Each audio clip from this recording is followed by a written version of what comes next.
कर्नाटक विधानसभा चुनाव में मिली करारी हार के बाद प्रदेश के मुख्यमंत्री बसवराज बोम्मई ने देर रात अपना इस्तीफा राज्यपाल थावरचंद गहलोत को सौंप दिया। इसी के साथ पूरे मंत्रिमंडल का भी इस्तीफा हो गया है।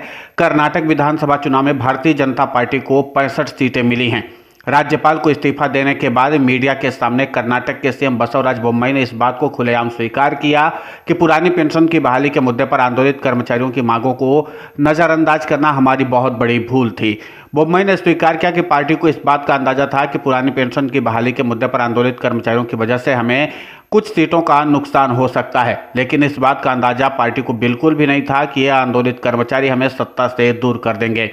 बोम्मई इस दौरान भावुक भी नजर आए और कहा कि हमने कर्मचारियों की मांगों को लेकर के पार्टी आला कमान से बात की थी।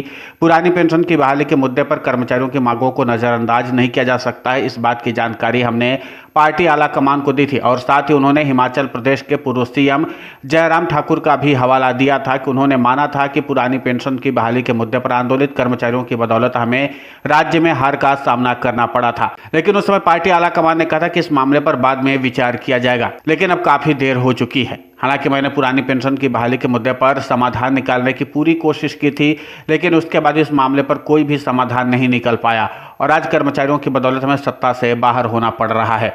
आपको बता दें कि पहले से ही इस बात का दावा किया जाता रहा था कि कर्नाटक में पुरानी पेंशन की बहाली के मुद्दे पर आंदोलित कर्मचारियों की बदौलत बीजेपी को बड़ी हार का सामना करना पड़ सकता है। इसके खुले तौर पर संकेत भी दिखाई दे रहे थे, लेकिन उस समय बीजेपी ने इस बात को बेहद हल्के में लिया और कर्मचारियों ने अंत में बड़ा गेम खेल दिया। अब माना जा रहा है कि पुरानी पेंशन की बहाली के मुद्दे पर अगर बीजेपी कोई समाधान नहीं निकालती है तो आगामी राज्यों के विधानसभा चुनाव में भी बीजेपी को हार का सामना करना पड़ेगा।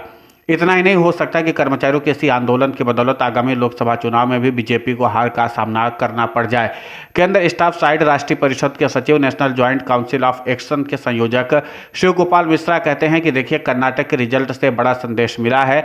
अब देखने वाली बात यह होगी कि 2024 में पुरानी पेंशन की बहाली के मुद्दे पर देश के 10 करोड़ सरकारी बाबुओं के कुनबे की नाराजगी कौन मोल लेगा। हमने ये आंकड़ा केंद्र सरकार को दे दिया है, साथ ही ये भी बता दिया कि जो पुरानी पेंशन की बहाली करेगा वही देश पर राज करेगा। शिव गोपाल मिश्रा ने एक मीडिया चैनल से बातचीत में कहा कि पुरानी पेंशन की बहाली के लिए national joint council of action द्वारा एक्शन प्लान तैयार कर लिया गया है। केंद्र एवं राज्य सरकारों के कर्मचारी इस प्लान को आगे बढ़ा रहे हैं। विरोध प्रदर्शन के कई चरण पूरे हो चुके हैं। देश के विभिन्न हिस्सों में 8 जुलाई को सरकारी कर्मचारी नई दिल्ली के जंतर मंतर पर पहुंचेंगे। सभी राज्यों की राजधानियों में प्रदर्शन होंगे। मानसून सत्र में संसद से बाहर विशाल प्रदर्शन किया जाएगा। इसके बाद